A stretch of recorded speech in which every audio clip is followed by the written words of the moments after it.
One of the most important things for any person or any organization is to have a clear vision, to have a clear idea of where you're going, to have a clear idea of your destination. Without having a clear idea of your destination, one can have a lot of difficulty with making good decisions in life. So whatever we're deciding, whether it's what we're going to do in the next half an hour, or what person we're going to marry, or where we're going to go to school, or what job we're going to have, or where we're going to live, it's all very connected to our vision, to our idea of what is our destination. What I've seen happen more and more as the Hare Krishna movement has gone on is that the switch from an ashram-based society to a congregation-based society has had sort of an unexpected side effect of people focusing perhaps more on just keeping temples going and doing their own personal sadhana rather than on mission. But without mission, it's very hard to stay enlivened in any of those things. So let's look at these 7. Where's this? Is 6, not 7. So I don't know what happened. Oh, the 7th. The 7th one is to produce books and printing material to achieve those first 6 purposes. So I don't have that one listed here, but that is the 7th. So the first one is to systematically propagate spiritual knowledge to society at large and to educate all peoples in the techniques of spiritual life in order to check the imbalance of values in life and to achieve real unity and peace in the world. The second one, to propagate a consciousness of Krishna as it is revealed in the Bhagavad Gita and Srimad Bhagavatam. The third one, to bring the members of the society together with each other and nearer to Krishna, the prime entity, and thus to develop the idea within the members and humanity at large that each soul is a part and parcel of the quality of Godhead Krishna. To teach and encourage the Sankirtan movement, congregational chanting of the holy name of God, as revealed in the teachings of Lord Sri Chaitanya Mahaprabhu. To erect for the members and for society at large a holy place of transcendental pastimes dedicated to the personality of Godhead. Then the 6th, to bring the members closer together for the purpose of teaching a simpler and more natural way of life. And the 7th, which I don't have up here, is to achieve these purposes, to engage in the publication of various literatures, publication and distribution of literatures. So systematically propagate spiritual knowledge to society at large and to educate all peoples in the techniques of spiritual life in order to check the imbalance of values in life and to achieve real unity and peace in the world. So educating all peoples in a systematic way in spiritual knowledge and the techniques of spiritual life. So this would mean that the Hare Krishna movement, the International Society for Krishna Consciousness, is primarily an educational institution, which makes it primarily a Brahminical institution. That its purpose is to have systematic training and education for all the peoples of the world in the techniques of spiritual life. So what would this look like? This would mean that every ISKCON center, every ISKCON project, every ISKCON preaching center would have systematic classes from age 2 up until age 92 or 102 for all people in 3 main areas. In the practices of bhakti yoga, such as Shravanam, Kirtanam, Vishnu Smaranam, in how to connect their livelihood or their varna with Krishna consciousness. As Krishna says, every person by performance of their work can become perfect. And how to connect the natural biological life cycle of study, family, and retirement, or ashram dharma, with Krishna. So this would be a very systematic thing. There would be a systematic curriculum. You know, if you started taking classes in Tokyo, you'd have similar classes available in Delhi, and you'd have similar classes available in Rio, and similar classes available in San Francisco, because it would be systematic. Systematic means that the classes build on each other, just like when you studied maths in school. So first you're taught equivalent fractions, and then you're taught how to add and subtract fractions by making them equivalent. So the whole purpose of finding equivalent fractions, that 1/2 equals 2/4, is so that when you add and subtract fractions, you can have a common denominator. One thing is systematic, it builds on each other, right? Or in grammar, first we learn that there are nouns and verbs, and then we start learning about subjects and objects and indirect objects and so forth. It's systematic, it builds on each other. So it's foundational and it goes up. A lot of our education right now in ISKCON is, we have to say, unsystematic. You know, if you come to a class, you may be coming in at any point in a schema of how to understand Krishna consciousness. So certainly many devotees are developing this, but if you could imagine that there would be courses that you could sign up for at any ISKCON temple, and of course would also be widely done online, and places where we have no projects, where we have no temples, devotees or members of our society would be going and offering classes in remote areas. And we'd be having self-taught courses that you could buy also online, that you could buy in book form, that would teach you, okay, how do you progress in Krishna consciousness in your own personal life? How to do mantra meditation, how to offer your food, how to structure your day and your time so that you can adequately engage in sadhana bhakti, how to worship the deity at home, how to follow the 4 regulative principles without stress and without difficulty, how to structure your whole living environment. And then when it comes to working for Krishna, so to work for Krishna, one would have to understand the principles of Varna Dharma. So the principles of Varna Dharma are ones which help us connect our livelihood with the Supreme Personality of Godhead. We learn the techniques, just like I was the other day at a doctor's appointment, and the receptionist had right by his desk meditations on how he could be doing his job as an offering to the Lord. And if you think about his job, you know, it was pretty basic. I mean, he's just asking people their names, their birth date, you know, things like that. And a simple bureaucrat in a doctor's office, you know. But his mood was, how can I do this for the glory of God? How can I do this for the glory of God? It was really interesting that one of the things he had there was to be kind to everyone, to see that everyone, and I was thinking how this is one of the things that Krishna says, one who's not envious, but who's a kind friend to all living entities.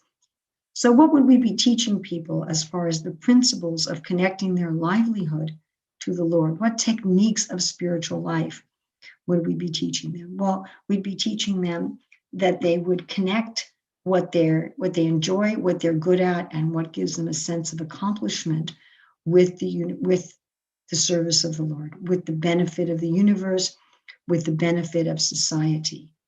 That we would teach them to connect their livelihood with the ways in which they personally feel prosperous. Right? We have the 6 kinds of prosperity: Aishvarya, Virya, Yasha, Shri, Jnana, and Vairagya. So some people feel prosperous if they have a lot of Aishvarya, that's a lot of autonomy, leadership, control, or if they have a lot of Virya, if they're working in a health thing or working with vigor. If they have a lot of Yasha, which means they have a lot of fame, or they're working with community, or they have a lot of Shri, which means their environment is filled with beauty, or they're creating beauty, or they're creating charisma. Or if they work a lot with Gyan, which means they're creating learning and wisdom, or if they work a lot with Gyan, with Vairagya, which means if they have a lot of autonomy, a lot of freedom, a lot of simplicity in their life. And then we help them understand what main field of work they should be in. If they should be working in the field of ideas as a Brahmana, in the field of government as a Kshatriya, in the field of resources as a Vaishya, or in the field of artistry as a Shudra.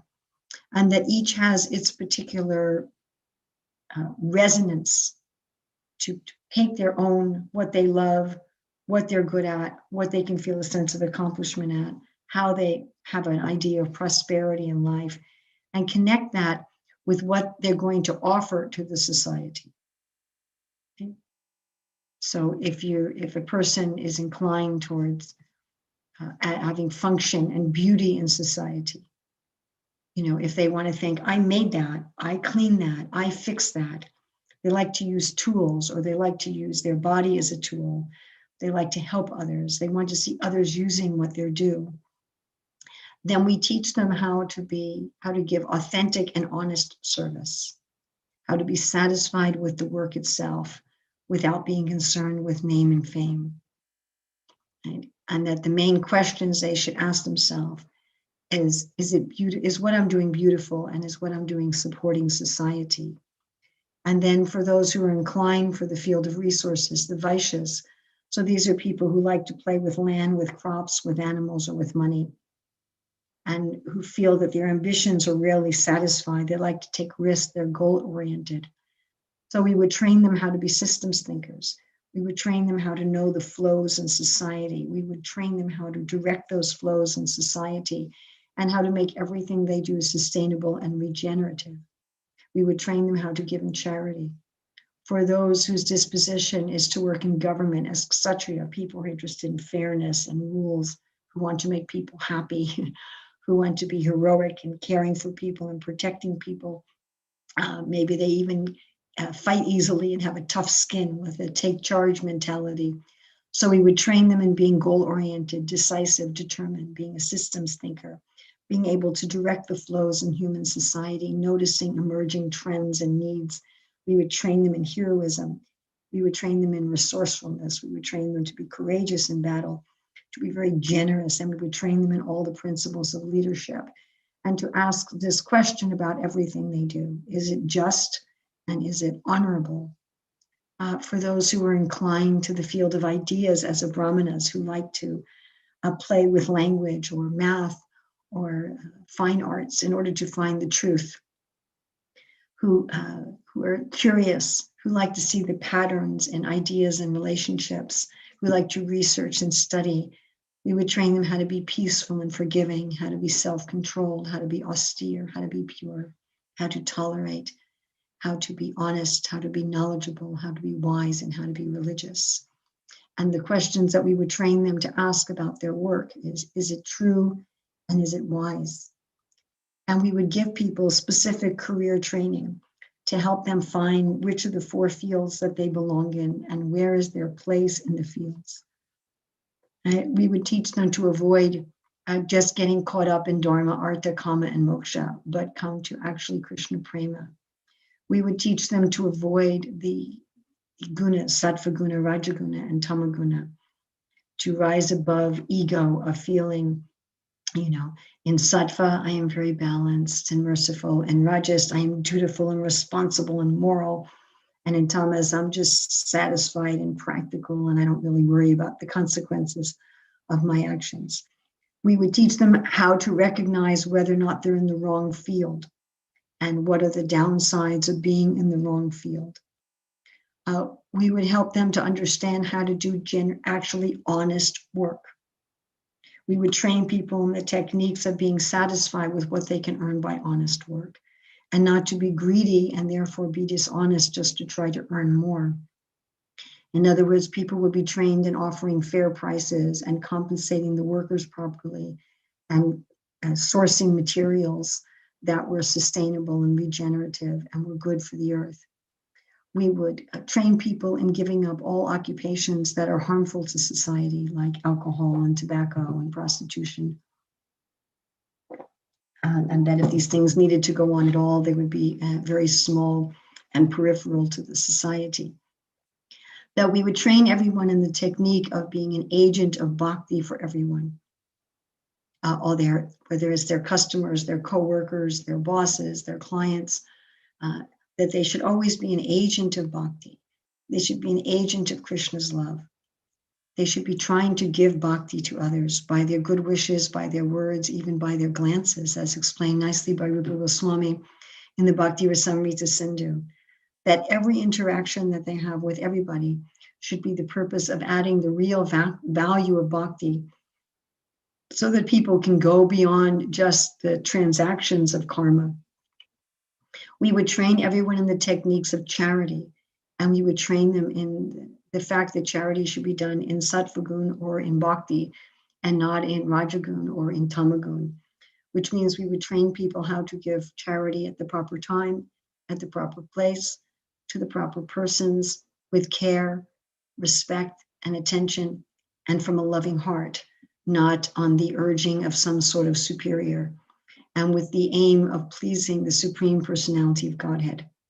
We would train people in figuring out how much charity they could give and what kind of charity they could give. The charity is not just in money, but charity could be in their time, in their effort. And if someone's enjoying the prosperity of virya, then they give charity in virya. If they're enjoying the prosperity of vairagya, then they train others in vairagya. If they're enjoying the prosperity of Sri, then they give charity in Sri. We would train people in the process of yajna, of having a regular connection with the Supreme Lord. We would train people in the various definitions of God. God is the Virat Rupa, the universal form. God is Brahman. God is Paramatma, and God is Bhagavan. And we would train them in the different kinds of connection: Karma Yoga, Gyan Yoga, Dhyan Yoga, and Bhakti Yoga, as well as all the varieties of them. We would certainly train them in the mood of connection, that not performing yajna in tamagun or in rajagun or even in sattvagun, but to perform yoga in the mood of love. We would train people in the techniques of cherishing their wealth, how to care for their body so that their body was healthy. So this would mean understanding principles of natural medicine and Ayurveda. This would mean having times of exertion of energy and times of restoring energy.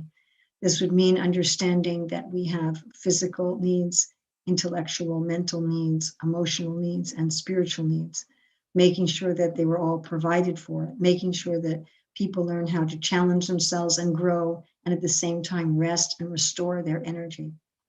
We would train people in how to care for those who work under them, their family members, their employees, their customers.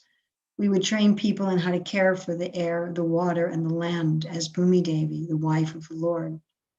We would train people also in protecting the opulences, how to protect virya in terms of their health, how to protect Shri in terms of restoring and protecting the traditional crafts, how to have real beauty in their environment, in their lives. We would train them in how to protect Aishvarya, how to empower other people and make them feel smarter. We would train people how to protect yasha by building communities and a sense of gratitude and glorification of others. We would train people on how to protect gyan by loving charity, by loving clarity in understanding, and by loving understanding. We would train people in how to protect vairagya by giving to other people and not repressing. We would train people in how to cherish their general field of work, that those who work as Sudras in the field of artistry, to really cherish and protect the standards of service and the standards of quality. We would train those who are inclined to the fields of resources, the Vaishyas, to protect the earth and all living beings.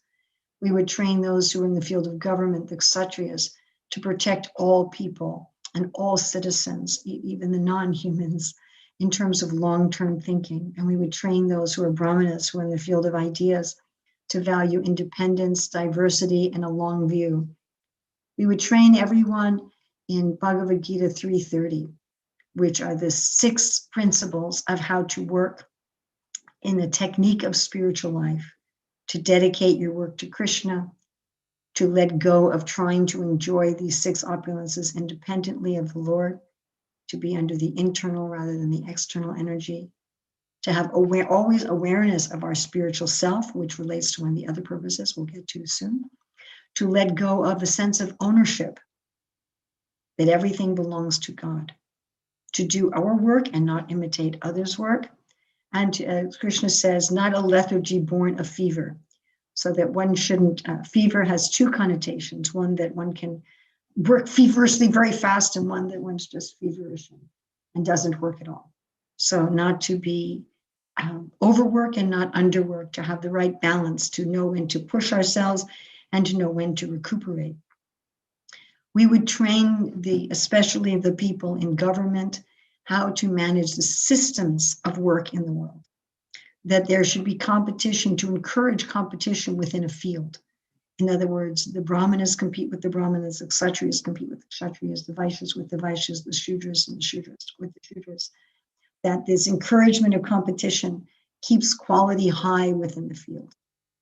But this competition should be without envy, that there should be rules of fair play and compassion and respect for this competition, that the government would set up win-win games in each of the field, and that everyone should remember their common goals, and to train the government in how each of these fields of work can cooperate with Krishna as the center, to see the worlds of the families as family, that those in the field of ideas would advise and teach all, those in the fields of government would provide peace for all, give out licenses, those in the field of resources give food and material for all, those in the field of artistry help each field and engender beauty and cooperation. And then we train government in how to have checks and balances between the different fields so that there's no corruption, that those in the field of ideas, the Brahmanas, they can advise the government, they teach everyone and create the standards for everyone. Those are Kshatriyas, have laws, justice, speeches, and examples in line with the Shastra. Those who are Vaishyas use their wealth to sell quality and ethical standards.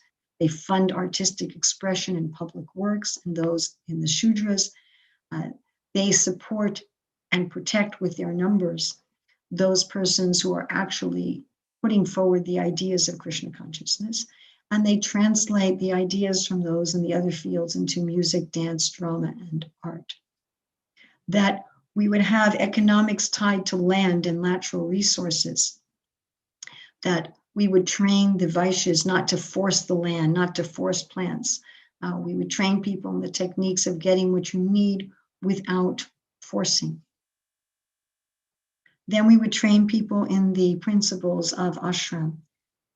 We would train people how to care for family members, whether it's a spouse, whether it's children, whether it's the elderly, whether it's extended family. We would train people how to have good relationships. And we would train people how to enter into retirement at the proper time, how to give up the world at the proper time, how to know when it's time to turn things over to the younger generation. We would find this all over the world. So people trained in the Hare Krishna movement, we would be training our own members in all of these ways, in the basic practices of bhakti, in how to connect their livelihoods to the Lord and following the principles of Varna Dharma. And then we were training people how to connect their natural life cycles of study, family, and retirement to the glory of the Lord. And this education would be going on everywhere.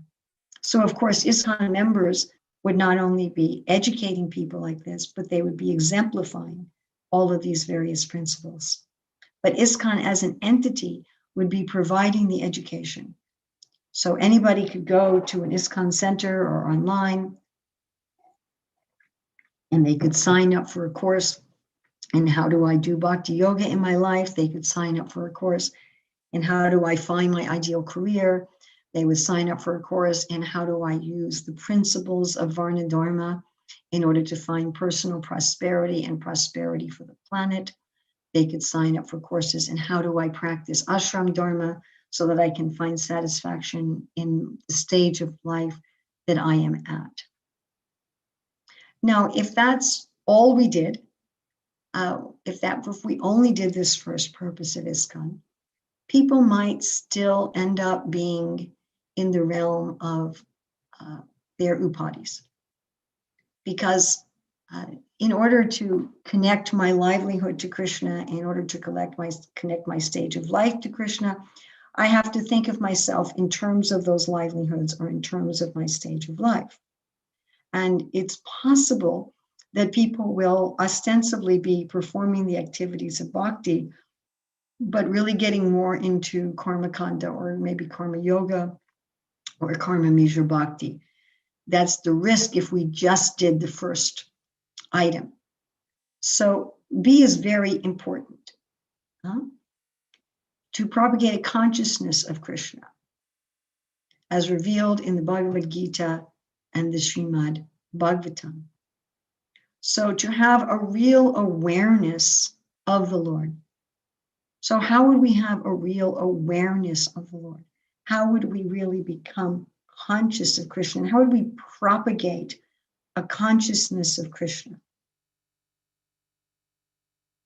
So the main way that we can propagate a consciousness of Krishna, well, there's really two ways, is we would be teaching people how to find Krishna in the world that they're relating with all the time. And then we teach people how they can find Krishna transcendent to the world, how they can find Krishna in his own abode.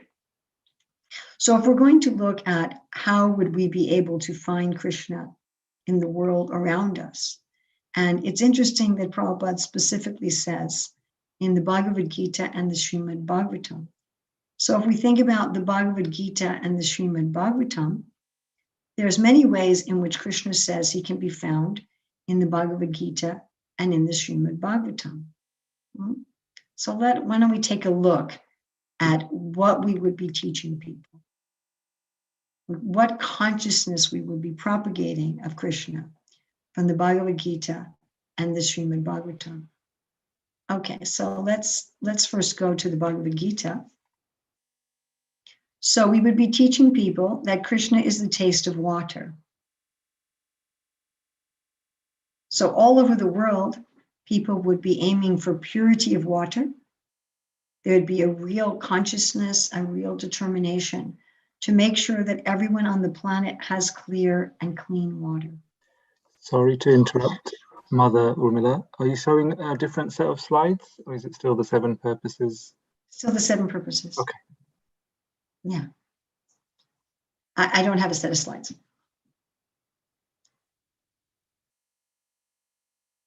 So as Krishna is a taste of water, all over the world, people would be taking care of water. The governments of the world, the businessmen of the world, they would make sure that everybody had clean, clear water.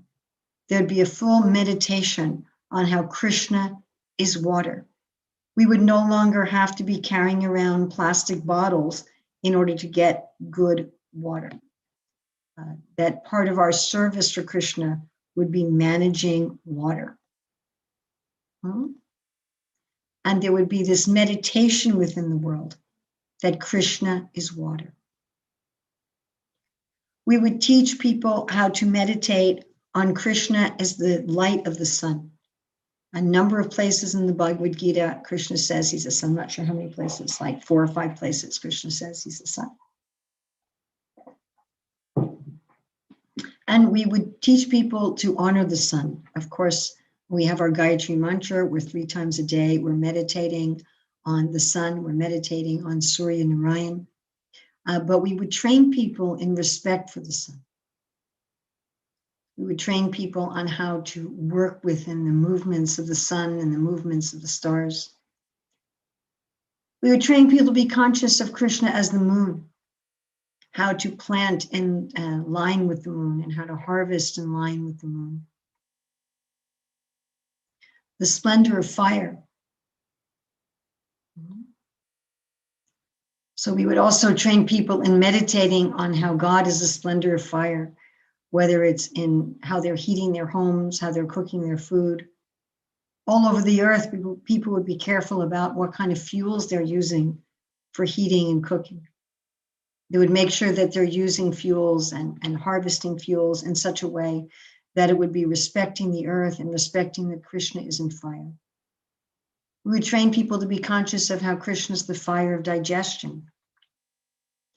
That people would be trained to eat foods that are compatible with their digestion and to respect their digestive fire, to respect their anatomy, to respect the interplay of the earth and digestion and their body.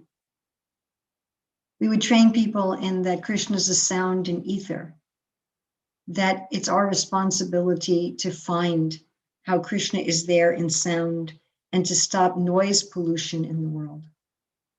That people would focus that all over the world, noise pollution would cease. That people would be focusing on creating beautiful sounds.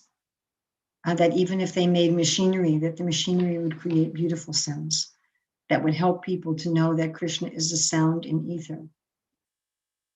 People would meditate on how Krishna is the ability in men, that we would honor and respect the abilities of every single human being, both those rare abilities and gifts that are found in a few, and the common abilities that are still found in unique ways in each individual. And everybody would be celebrated for their abilities, seeing Krishna there.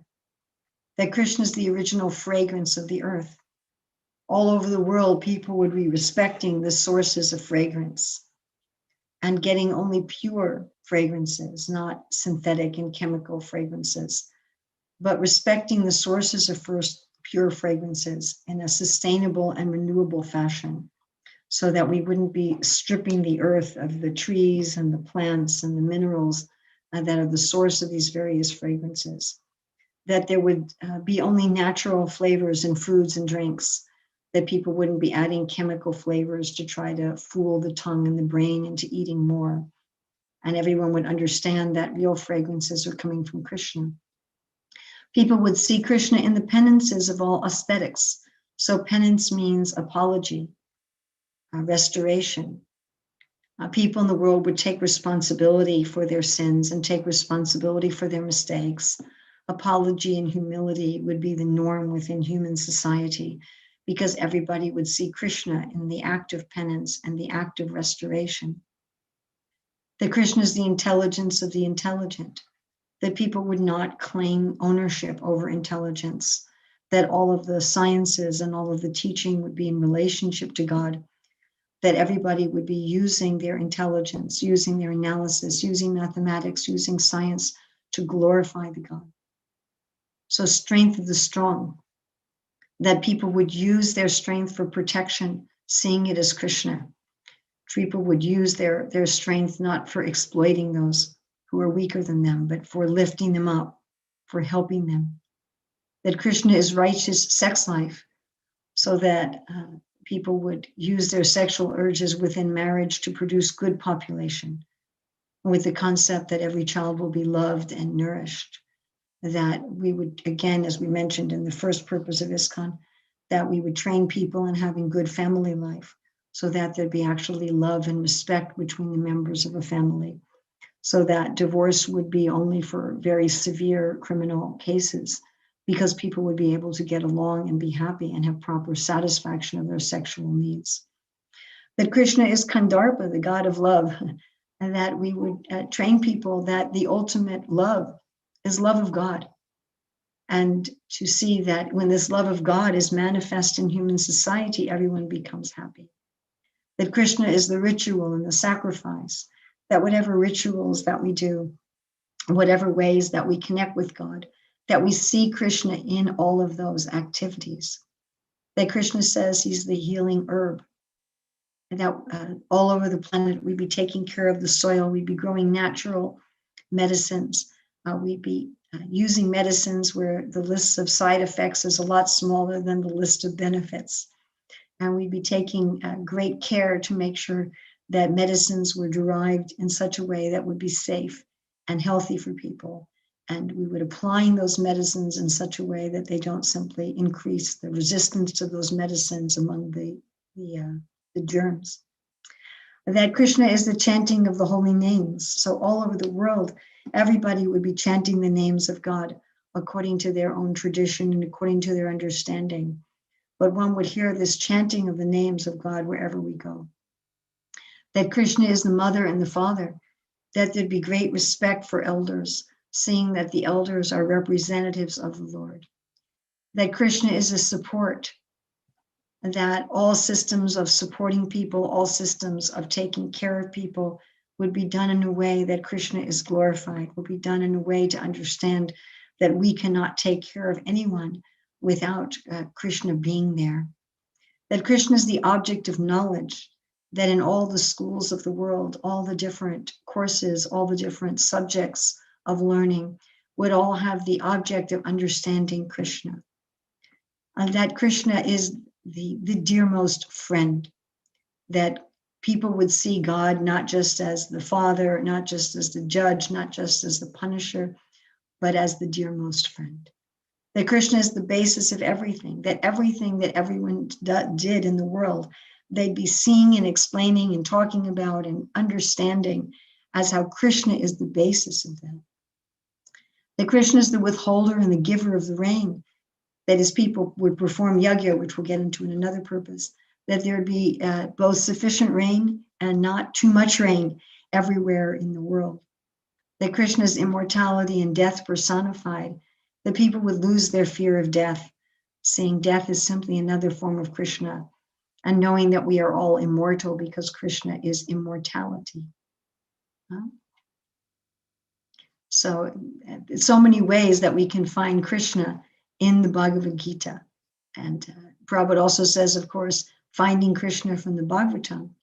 So in the Bhagavatam, it's very nicely described how Krishna's, the different forms, different parts of the universal form of the Lord, that we can find him. For example, it says that his skin is a generating center of the Vedic hymns, that whenever people are singing the hymns in their tradition, they're touching the Lord, right?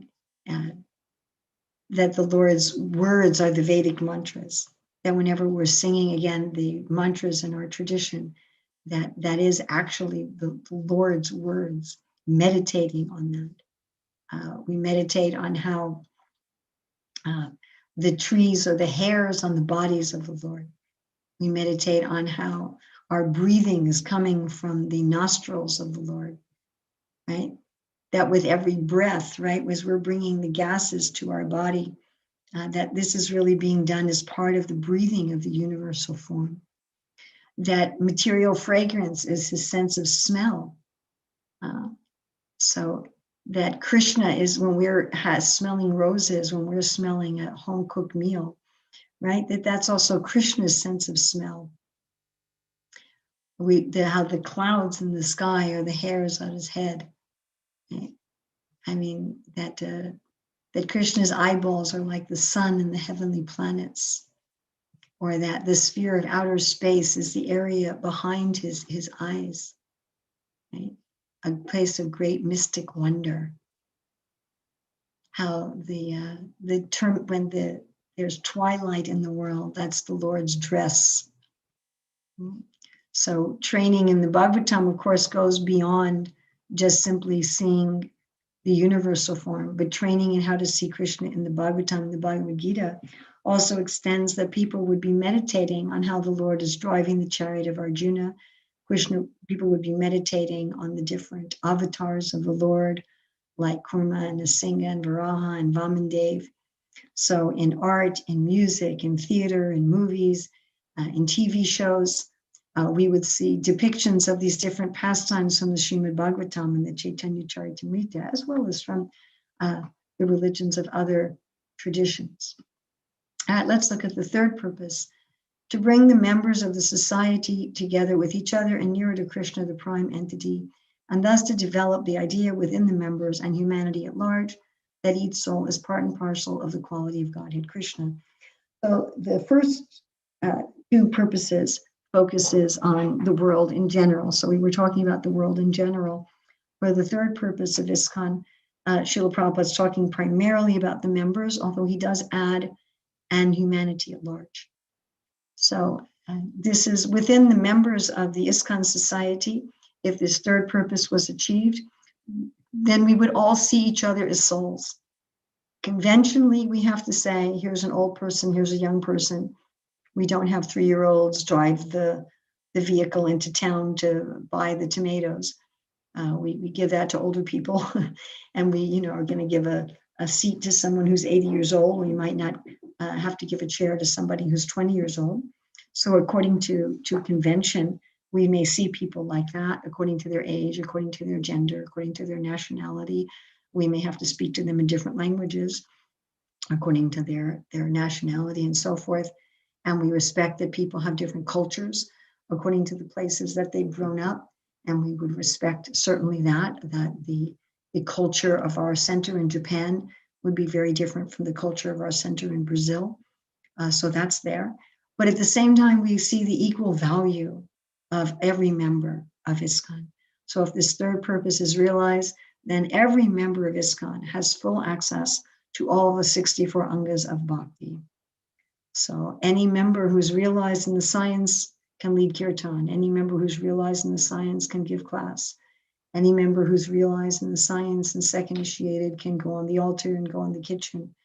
That we don't discriminate, or you're a Brazilian devotee, you're a Japanese devotee, or you're a female devotee, or a male devotee, that this is offered equally to everyone. Also, when this is realized part and parcel of the quality of Godhead, then all of our members would be relishing and rejoicing in the self. Because part of the quality of Godhead means that we, the soul, have the 50 first qualities of Krishna, as explained by Rupa Goswami in the Nectar Devotion. So there would be no more self-hatred, there would be no more depression, there'd be no more self-abnegation. That humility would be in understanding our smallness in relationship to Krishna and our dependence on Krishna, and not in hating ourselves. But there would be a great joyousness in the self. And in humanity at large, there would be, this third purpose of ISKCON would mean the end to exploitation and discrimination based on gender, based on race, on nationality, on economic status, on class, on history, on anything. There would be no more sense of a hierarchy in terms of value and worth in the society. Everybody would be seen as being of equal value and equal worth. And nobody in a higher position would ever exploit anyone in a lower position. And if such exploitation started, then as explained in the techniques that were taught in the first purpose of ISKCON, the government would be able to step in and stop such exploitation. The realization of the third purpose of ISKCON would be that whenever we saw somebody who was more qualified than ourselves, we would feel joyful. Whenever we saw someone who was equal to us, we would make friendship. And whenever we saw someone who was less qualified, we would raise them up. And this is nicely explained by Narada Muni to Dhruva Maharaj, that if one does this, one will be free of all material miseries. And Prabhupada explains very nicely in his purport there that the material tendency is when we see someone higher, we try to drag them down. When we see someone equal, we tend to brag. When we see someone lower, we tend to exploit them. So that would be over.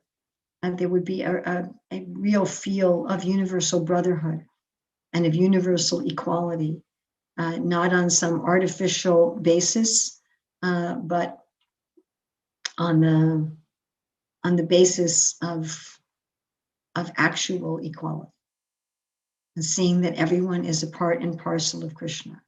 And as everyone is a part and parcel of Krishna, everybody has these wonderful activities of Krishna, these wonderful qualities of Krishna in a minute degree, but certainly there.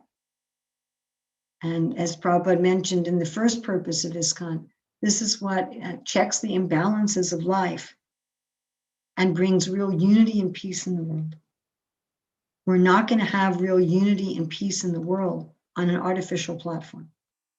We're not going to have real unity and peace in the world if we're seeing, if we have the kind of knowledge that's there in Rajagun, which is where we see, here's, a man, here's a woman, here's a Brazilian, and here's a South African, and here's a French person. And conventionally, one has to adjust for that. But Vijavanaya Sampani Brahmani Gavi Hasani Suni Chaga Supake Chapandita Samadarshinaha.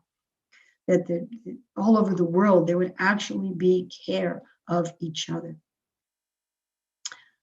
To teach and encourage the Sankirtan movement, congregational chanting of the holy name of God as revealed in the teachings of Lord Sri Chaitanya Mahaprabhu. So there are many, many ways of doing yajna. There's many ways of connecting with the Lord. There's many ways of sacrificing with the Lord. But this Sankirtan can be done by anybody in any part of the world with any amount of money, with any amount of paraphernalia. You know, all you need to do is be able to have a tongue and ears, and you can have your hands for clapping. And we would see all over the world that festivals would be based on Sankirtan. So the people, when they went out for entertainment in the evening, instead of going to some nightclub where they're serving alcohol and where there's all kinds of sensual music, people would go to gatherings of Sankirtan with serving of prasadam. And all the national festivals, all of the religious festivals, all of personal forms of entertainment would be based upon this Sankirtan, that somehow or other glorifying the name, activities and qualities and pastimes of the Lord. And whether, you know, whatever it may be, whether it's a birthday party, whether it's a wedding, whether it's a funeral, whether it's, you know, a night out with your spouse, whether it's celebrating some, you know, historical personality, everything would be intertwined with Sankirtana. And again, that would be according to people's own tradition, according to people's own understanding of God, their own understanding of the names of God. And the ISKCON movement would be teaching and encouraging this by example and by precept. To erect for the members and for society at large a holy place of transcendental pastimes dedicated to the personality of Krishna. So, of course, there are already holy places of transcendental pastimes dedicated to the personality of Krishna. These exist in India, particularly in Vrindavan and in Mayapur, but also in many, many parts of India. There are holy places of transcendental pastimes. So when this purpose is fully realized, those places of transcendental pastimes would all be the cleanest, most beautiful, most well-tended places in the world. Just like in other religious traditions, people go to Mecca or they go to Jerusalem or they go to Nazareth. And you see in these places that huge amounts of money and resources, human resources, are employed to keep everything completely first class. So buildings are kept in excellent repair. Streets are clean. Crime is at a minimum. I mean, we see this in India in Tirumala. So when you go to Tirumala, you go up the mountain and you don't wear your shoes anywhere in the area. And the streets are so clean that even though you're going barefoot and walking around for an hour, your feet don't get dirty. Everything's like that. So Vrindavan would be like that. The whole Vrindavan area, the whole Mayapur area, everything would be so clean that you'd walk on the roads and your feet wouldn't get dirty. There'd be no motorized vehicles allowed in the Dham. Everywhere there would be sounds of Sankirtan, but without distortion and without a high volume, at a pleasant volume with proper equipment. People who are poor would be properly taken care of so there wouldn't be any street beggars. The cows would all be protected. There'd be many areas preserved for forests and wildlife so that you wouldn't have the wildlife impinging on the human domiciles. Everybody would have proper facility for food, for water, for electricity, for sewage disposal. There'd be gorgeous worship going on everywhere. And people of the whole world would come to these holy places. Throughout the world, people would stop going to just places like Disneyland and, Elvis Presley's mansion, and they'd be going to these holy places. And not only would the places in India be completely clean and well-maintained and ecologically sound, with proper guides to train people how to visit the holy places, guided tours that were ecologically responsible. But all over the world, all of our centers would be like this. that all of our centers clean, beautiful, well-maintained, with everything around the center dedicated to Krishna's pastimes. And people would come there to take vacations, to get instruction, and to learn the techniques of spiritual life. They'd come there for education programs. And we would train people also how to make their home into a holy place. In every city of the world, just like if you go to Bali, and every street crossing, at every intersection, there's going to be some kind of a shrine, some kind of a Hindu shrine. So like that, in every major city of the world, there would be holy places throughout the city that one could come for worship and meditation and prayer. And that would be on a small scale.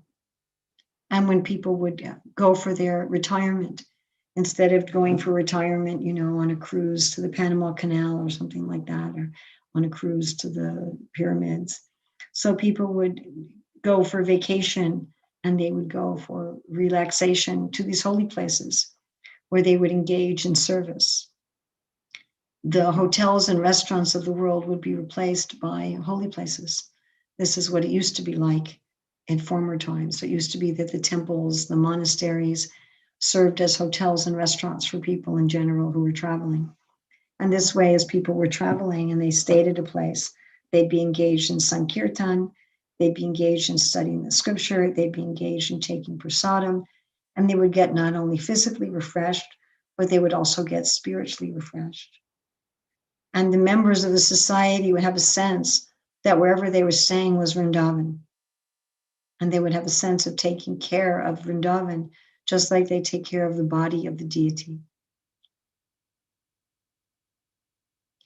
Then we have the sixth purpose, to bring the members closer together for the purpose of teaching a simpler and more natural way of life.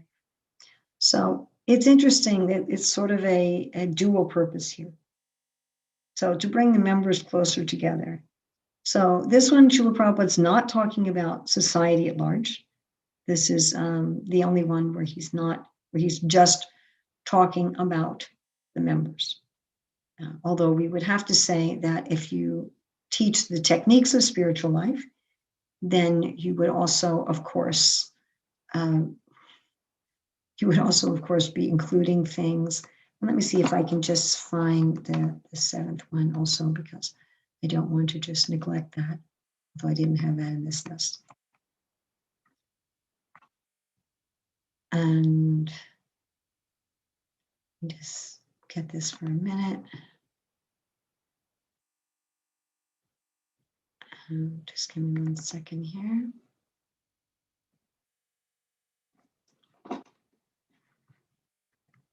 Okay. Just going to add this one. All right. So to bring the members of the society closer together. So in other words, if this purpose was achieved, then we would find people who identify themselves as ISKCON members coming together in their homes and in centers on a regular basis, but for the purpose of teaching a simpler, more natural way of life. So when we came together, we would help each other in this. When we came together, part of the purposes of coming together would not just be to sit down and chant japa. It would not just be to read the Bhagavatam, but it would also be to help each other have a simpler and more natural way of life. So this would be internally, we'd be helping each other to take care of our own cows and to drink milk from our own cows. We'd be helping each other to grow our own gardens. Even if you're in a city, you can have some pots of herbs on your windowsills. We'd be helping people to be able to have their own natural techniques of healing, natural techniques of medicine. We'd be helping people to learn how to downsize their life and how to minimize their paraphernalia that they collect. We would teach people how to use natural fibers. And we would have this within ourselves so that we'd be an example. It's very interesting. Our farm in Hungary, New Vrajdam, is so well known for teaching a simpler and more natural way of life that, pre-COVID, they had about 150,000 tourists every year. So it's not that we would necessarily expect all of society to have a simple and more natural way of life, although that is part of teaching the techniques of spiritual life to check the imbalance in values in life and achieve real unity and peace in the world. That's something, certainly part of it. But the members of ISKCON would be exemplars of a simple and more natural way of life. So the kind of plates we use, the kind of clothes we wear, the kind of medicines we take, how we have our life in harmony with the natural rhythms of the sun and the moon, how we're working in harmony with the universal plan. And then the last one, with a view towards achieving the aforementioned purposes, to publish and distribute periodicals, magazines, and books, and other writings. And I'm sure that Srila Prabhupada, if he were physically with us today, would be adding the variety of media, videos and podcasts and things like this. So this means, of course, to take Srila Prabhupada's books that he wrote, that he translated, and to distribute them widely, to print them widely, to distribute them widely. But it also means to do our own writing. It means to make our own videos. It means to make our own podcasts. Srila Prabhupada wanted all of his disciples to write daily. So to make some effort, even if it's a small effort, even if, it's really interesting. So during the height of lockdown, there were 24-hour or 48-hour kirtans going on where different individual devotees or families would take a half an hour slot to do a kirtan that was being broadcast. So there was one family that when they were doing kirtan, somehow or other, they got millions of views. And so they took that opportunity to start their own system for regularly propagating through Krishna consciousness through kirtan and through lectures. Right? And so this can be done by anybody. They were average Hare Krishna family, and now they're propagating these other purposes of ISKCON through their videos. So this is something that anybody can do in any language of the world, through any medium of the world. My daughter for a while was making 3 or 4 minute videos on different spiritual topics. And I think she ended up getting busy with other things, but she was trying to make a video every day on some spiritual topic. So something, even if it's just on your Instagram or your Facebook, and you put some little something regularly, some quote from the Shastra or some realization, and to somehow be publishing. So if this purpose was realized, then every member of ISKCON would do this. Then every member of ISKCON would be doing something to give out all these other aforementioned principles in their writing, in their speaking, in their videos, in their podcasts, and to be doing it on a regular basis. So we've gone on for an hour, and we've really, I think, just touched the surface. They could be much, much deeper. Each of the things we've talked about is on the surface, and each of them can have roots going down deeper and deeper. But we want to have this vision of what would society at large look like, what would ISKCON look like, what would society at large look like when we achieve these 7 purposes. And with that in mind, we should be planning our own life and the life of our centers. So we have, I guess, about 20 minutes more, and I'm not sure how you are receiving questions, if you can also receive questions besides from Zoom.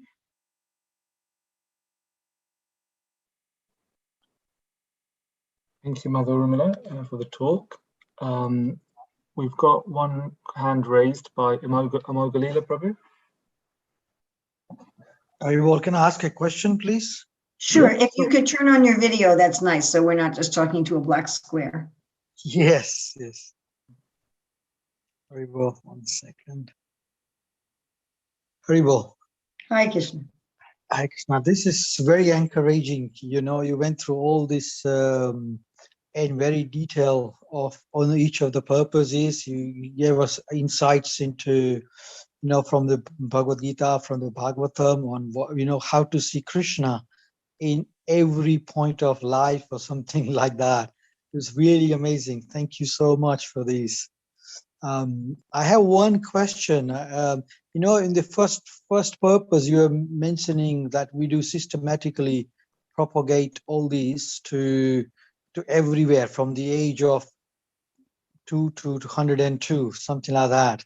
So, I was thinking, is it possible that something, I don't know if there is something already in place or not.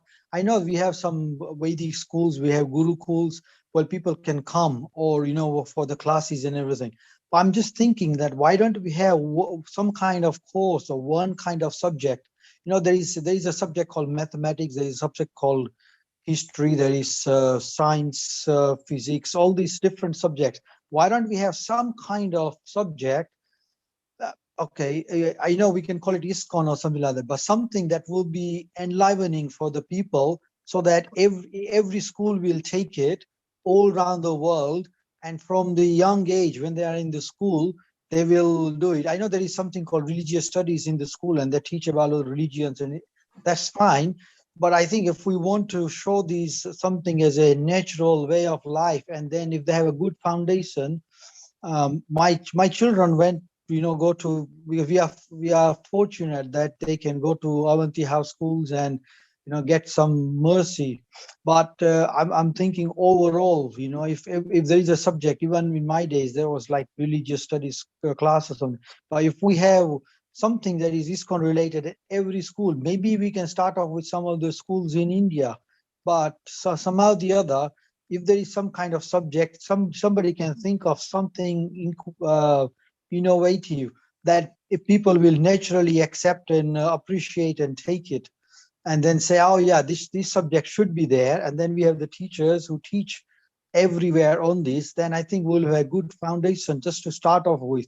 And this foundation will hopefully in the future years will also be good for natural teachers for the rest of the society as well. When they, some of the students, they will take up and they will say, oh, okay, so there'll be, we'll be getting, ISKCON everywhere and every school, every portion. I'm not sure if I'm making it on the, do you think something is possible like that? Yes, in fact, there are people who've started that. There's a devotee in Delhi, I forget his name, something Govinda, who's been working on, values-based education. And Prabhupada talks, of course, about values in the first purpose. And then the devotees in London, especially Indriyesh Prabhu, has been working on this kind of thing, Sitaram Prabhu, Ras Mandala. So devotees are certainly working in that direction. And it's the kind of thing that we can do a lot more of. Yes. Oh, thank you, Mike. Yeah, thank you for your mercy. Very nice. Thank you. Hare Krishna. Do we also have people being able to ask questions through whatever, Facebook or YouTube or? Not through YouTube, but mostly just through the chat. Well, we don't have very many people on Zoom, so we don't have very many people who are going to be doing something through the Zoom chat. No. There's not any questions in the chat at the moment, just some comments and stuff. Can I ask one question, please? Sure.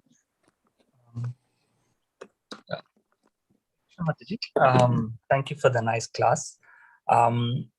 Probably covers what you said, but one thing is that you mentioned about how we can spread the Prabhupada's message everywhere. I mean, you've got a lot of experience, and other people here listening have got a lot of experience. What I'm finding is like sometimes when we try to teach a little bit of Bhagavad Gita shlokas or give Prabhupada's message about chanting, there's a lot of resistance, like from some people. Sometimes it would be like people in the family, or sometimes it would be neighbors, old people. There's resistance, and they're just not interested. Some of them are like pure atheists. So, I mean, from your experience, I was wondering, any tips or suggestions that you could give? Well, if people are resisting in one way, then go another direction. It's like when you're going on the road, if there's a blockage, there's a diversion, then you go another way. You don't keep trying to push the same way. So this is, you know where you're going to go, and then you pay attention to, are you getting there? And if you're not getting there, you make a change.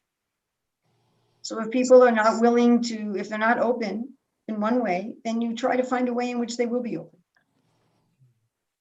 There's always a way in which people will be open. Everybody wants to be happy, we say everybody, I'm assuming everybody wants to be happy in their occupation. People want to do work that they love. They want to be prosperous. So you can speak on that basis. People want to have a happy relationship with other humans. You can speak on that basis. I mean, and you can always just behave according to Bhagavad Gita 12:13-20. And if you're behaving according to Bhagavad Gita 12:13-20, that's going to be attractive to everybody. And you don't need to do more than that. If you're behaving according to Bhagavad Gita 13-20, then you're pleasing Krishna in your dealings with everybody.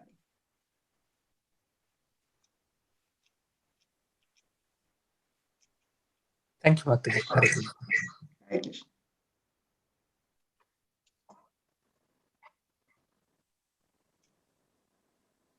Anyone else with any questions I might have for Mother Urmila?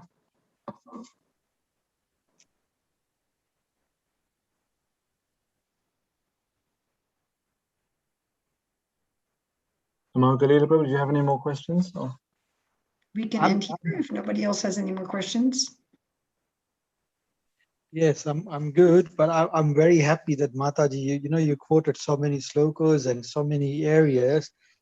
I've got the Gita in my hand. I want to just, dive through and just have a look through those slokas and just look at those and go through like that 330 and all these different ones you mentioned. It's really amazing how we can, look Krishna as Krishna is everything, basically. So, yeah, thank you. Very nice, thanks. My pleasure. I just had a comment, Mataji, you mentioned about like ISKCON devotees, everyone taking responsibility to, to preach and to, the ISKCON centers also providing like education for the congregation, the community. But kind of notice like other Hindu institutions, they have like certain sort of segregated or like kind of different classes for different age groups, and they're kind of teaching the congregation in those kind of ways. So they have like a separate like 5 to 10-year-olds and then teenagers and then young adults. So they're teaching people like that in that way. But we don't really see that in ISKCON. We normally see like, for example, they do it on the weekend, like these classes and things. But in ISKCON, we normally see like the Sunday feast throughout the whole ISKCON temples. But not specific, unless they have like a Sunday school for the children. So have you seen any centers that are doing that successfully, like teaching people in different age groups? Well, there are certainly some centers that have Sunday schools for different age groups. Oh, okay. They do that in Melbourne. They do it in Alachua. That definitely is there. I mean, it could be a lot more. It really should be something that, when we achieve these purposes of ISKCON, it's something that's going to be in every center. Something for every age group, something for every type of occupation. And are those ones, are they like free or is it? Usually and it depends, but there has to be money coming from somewhere. It's impossible to keep something like that going without money. So either the people who are availing themselves of it are paying something or giving some donation, or somebody is funding it. Okay.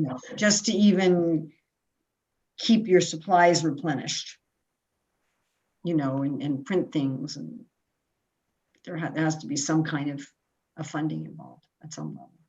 No, I agree. There's not actually anything free. So anything that appears to be free, somebody's funding it somehow. Yeah. I don't know if the other Hindu groups, if they're doing it free or if it's they're charging like per family. As I say, there's nothing free, so that doesn't exist. You're paying for the space. Yeah. So you're paying, rent, mortgage, or at least you're paying electricity and water, and there's some money is happening there. So they may not charge the families, or they may not charge the individuals who come, but somebody is paying for it. It's just like government you know, when you have government supported schools, everybody's paying for that through their taxes. Yeah, So, you know, it looks like you're getting a free education, but everybody's paying for it. paying for it. That's true. You know, it's just, it's not being done on a fee basis for the participants. So Mhm. whatever you do, there has to be some way that it's financially maintained and financially sustainable. That's true. And that always has to be taken into consideration. How are you going to finance something? Okay, thank you very much, Mother Urmila. If there's no more other questions, then we'll end here. Thank you very much for taking time out, speaking on this really interesting topic. It's brought a lot of ideas and thoughts, and hopefully it will encourage everyone who participated, everyone who is online, to kind of maybe step out of the comfort zone and really try to establish Srila Prabhupada's 7 purposes into reality. So first step is talking about them, which we've done. So now we can try and put something into action with your blessings and Srila Prabhupada's blessings. So thank you very much, Mataji. Hare Krishna. I'll end the meeting here. Hare Krishna. Hare Krishna. Thank you, Mataji. Hare Krishna. Hare Krishna. Hare Krishna. Thank you very much.